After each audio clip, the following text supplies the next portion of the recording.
Chapter 29. The Beavers. Every day, the beavers swam along their dam, inspecting and repairing it. The wall of wood and mud allowed only a trickle of water to pass through, and it had turned in a narrow stream into a wide pond that many animals now called home.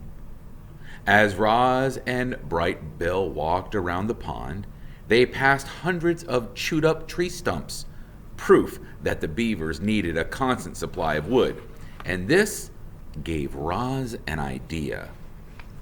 The robot swung her flattened hand, and the sounds of chopping wood echoed across the water. They were soon replaced by the sounds of footsteps and shaking leaves as the robot carefully walked along the beaver dam with a gosling on her shoulder and a freshly cut tree in her hands. The beavers floated beside their lodge and stared at the bizarre sight with open mouths until Mr. Beaver slapped his broad tail in the water, which meant, "Stop right there!"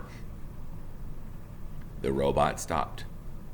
"Hello, beavers. My name is Roz, and this is Bright Bill. Please do not be frightened. I am not dangerous."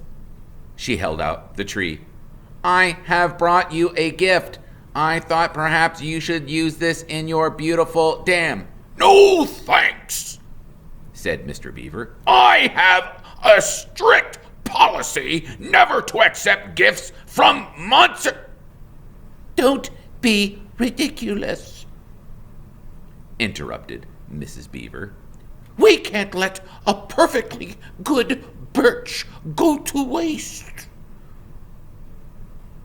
"I'm afraid I must insist," said Mr. Beaver. Mrs. Beaver turned to her husband.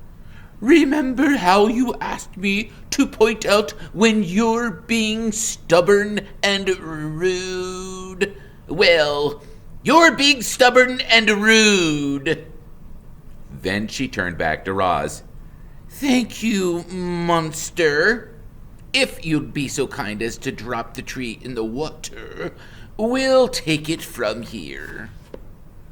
"I am not a monster." Roz tossed the tree like a twig. "I am a robot." The tree smacked against the water and sent the beavers bobbing up and down.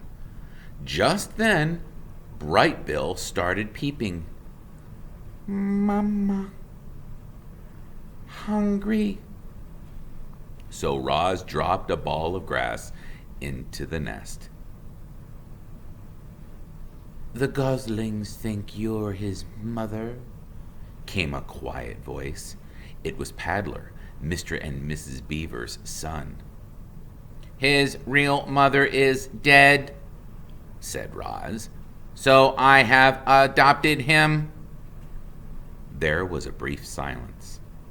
Then Paddler looked up at Roz and said, "You're a very good robot to take care of Bright Bill." Mr. Beaver sighed. Yes. That's very good of you, Roz, but I don't understand why any of this has to do with us." "My son and I need a home, and Loudwing said you would help us build one."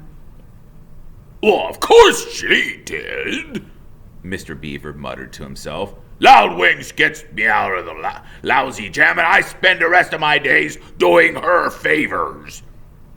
Mrs. Beaver glared at her husband. "Sorry," she said, realizing he was being stubborn and rude again. "Stay right there, Roz. We need to have a family meeting."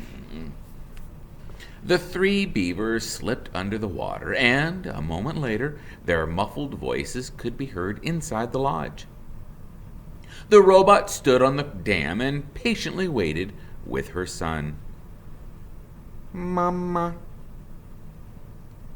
Mama." "Yes, Bright Bill, I am trying to act like a good mother."